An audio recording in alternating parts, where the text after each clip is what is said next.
What's up, my Nitro gang? So this is just a little bit of channel update. I have a new Savage on the bench today. This isn't mine, and this should be a fun little restoration project. It has the Ofna Picco 27. These things are really nice, and it has a 2-speed, but it has a ton of rust and dust. Now this is going to be a hardcore restoration, just like my Ofna. If you haven't watched that video, go ahead. It's pretty entertaining. It's probably one of the rustiest engines ever to exist that still ran. So check that out if you're interested. I also got a plane. So this one I actually got an offer up for $30. And for another $10, I also got this Hobbyco Torquemaster 90 starter. I need to buy an insert for it though, that kind of sucks, but this has the OS46AX.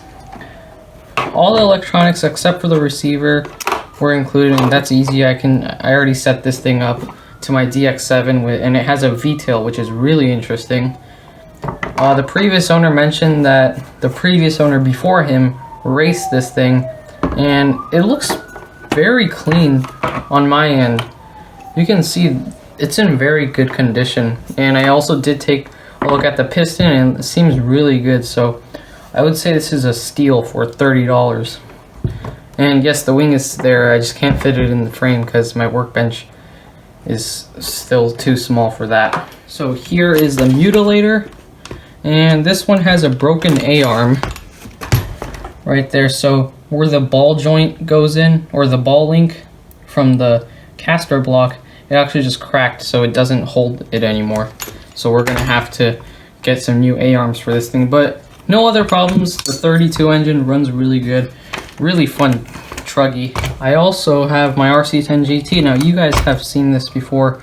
I recently did a rebuild on the engine, and I actually fired it up today because I was kind of bored. So this thing fired right up. I did a race tune on it just with my finger, you know, with the carb. Just like the low speeds. I haven't messed with the high speed yet, but this thing is pretty quick to fire up. So this should be a really fun stadium truck. Should be really fun to bash. Sorry the lighting is terrible, but you know, at least the camera quality is a little bit better because I just got a new iPhone 6s. It's a shame that they discontinued the audio jacks on all the other iPhones, so this is actually the last one that still has the audio jack. But here's a very close look at the engine. So very dusty, as you can see, and very rusty. So this looks like it just might be let me move the spur gear a little bit, but this looks like it just might be surface rust. If it's on the inside, I'll see if I can just restore this with, like, you know, a wire brush and just take it off. Doesn't matter, no big deal. It shouldn't be that hard to find something that fits this engine. But here's the star of the show, the Picco 27. It's kind of hard to see the lettering on there, but it's a 27 engine. Now these, I actually found a crankcase on Nitro House for 20 bucks, so that's not that bad, but all other parts are very hard to find. So this has the, forgot what it was called. It was the, I think it was booming or something, booming pipe or something. I don't know, I forgot. But yeah, on the outside, this is just a regular Savage 21/25, I think. I used to have one of these. It was kind of sluggish with the old S25 engine, from what I remember. It wasn't really fun, so I just sold it. But the shocks are really long, and I like these tires, these really wide truggy style tires, it looks like. But yeah, everything else looks just dusty, just needs a cleanup. From what I can tell, the brake linkage needs to be adjusted right there. This little screw is too loose. You can see it has that much left to go in, so I'm gonna have to take out the transmission. No big deal.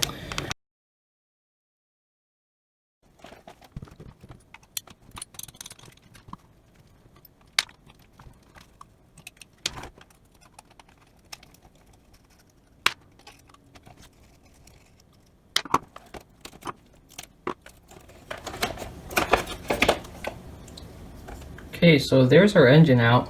You can see it is a 27, it says right there, and the clutch bell is heavily rusted. So I'm gonna strip this and clean it. Chassis looks fairly okay. Only thing I'm noticing missing is just the cover for this radio box, and also the exhaust spring for the exhaust manifold. But that I recall seeing the guy having it, so I'm just gonna ask him and we'll see about that. But for now, I'm just gonna take apart the engine and start cleaning it.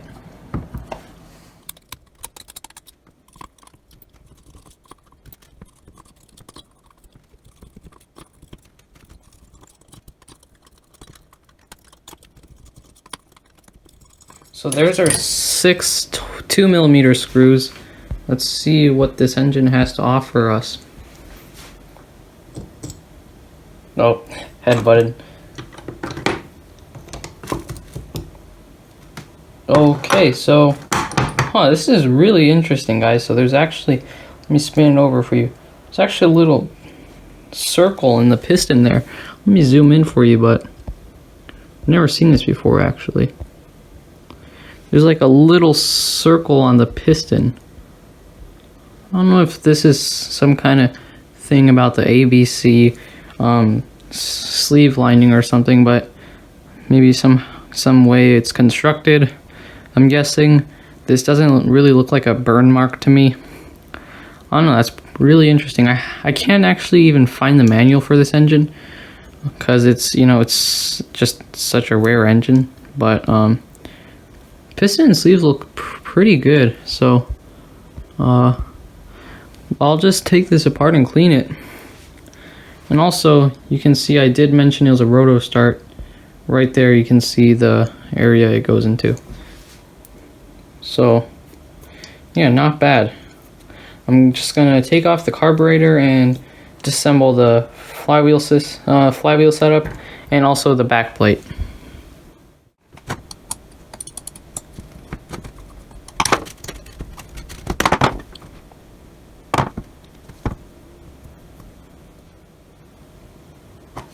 Well, you just saw that, guys.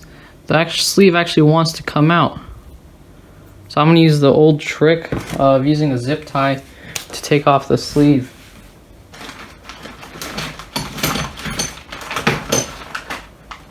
So here's our blank zip tie, and I'm just going to put it in through the exhaust manifold. You can see it sticking out right there, and I'm just going to push this up.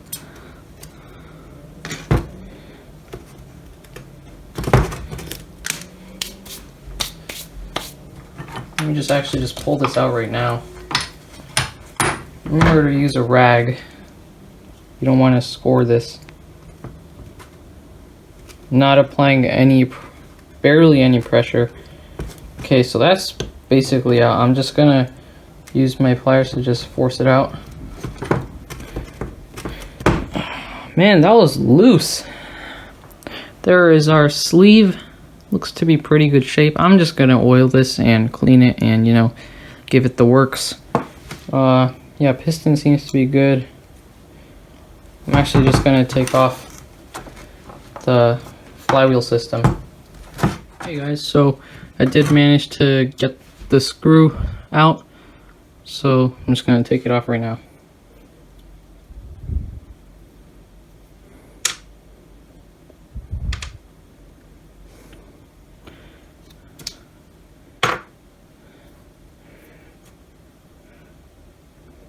So clutch shoes actually look like they could be salvaged.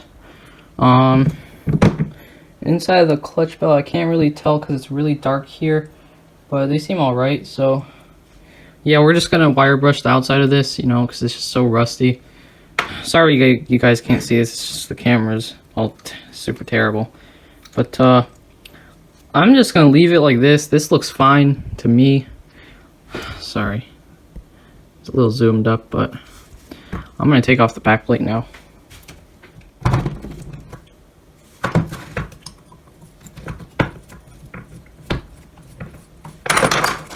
Just one screw, alright. That's missing 3 screws. Kind of funny, but There's our spring. Taking off the back plate now.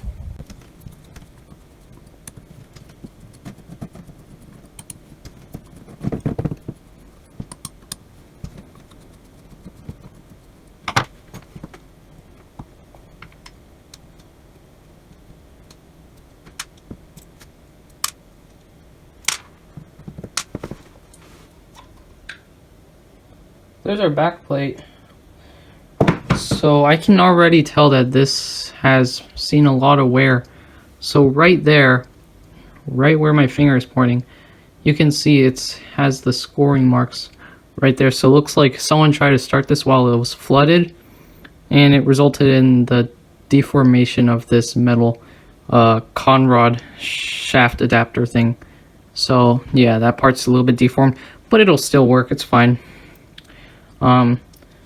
See, seems like the one-way bearing catches. Yep. So when I turn it this way, nothing happens, but when I turn this way, the whole thing moves. That's good to see.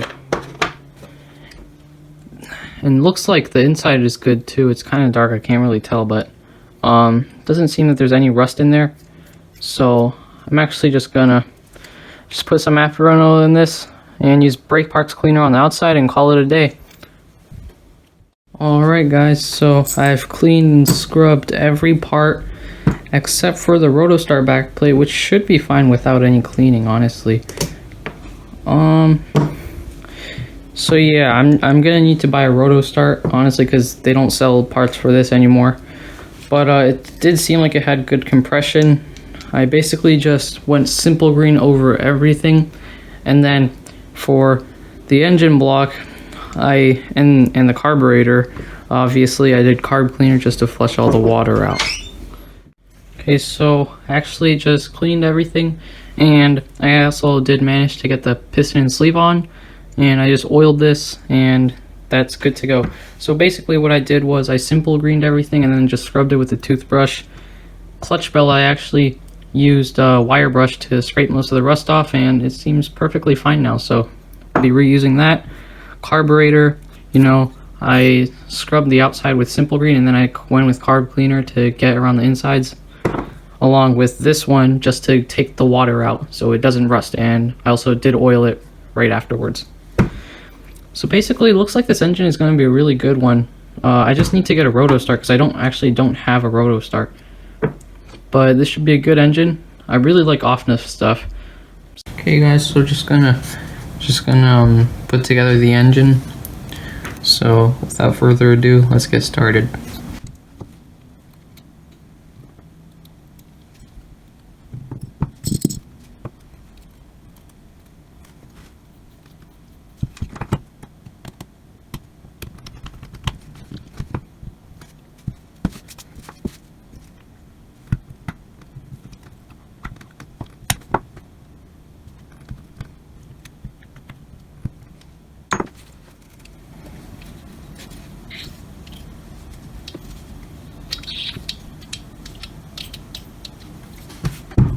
Alright, so that is our Ofna Picco 27 engine, complete except for the carburetor. I just need to find more screws because there's only one screw for this thing, for the Rotostar backplate. So yeah, basically this engine is done except for the carburetor. This should perform very well. It's just we need a Rotostar for this thing. So it's getting kind of late over here. I think I'll end this video for today. Just a little channel update and just a little video on this Picco 27. That's it for this video. Thanks a lot for watching. Comment, like, and subscribe. And as always, I'll see you next time. Keep burning nitro.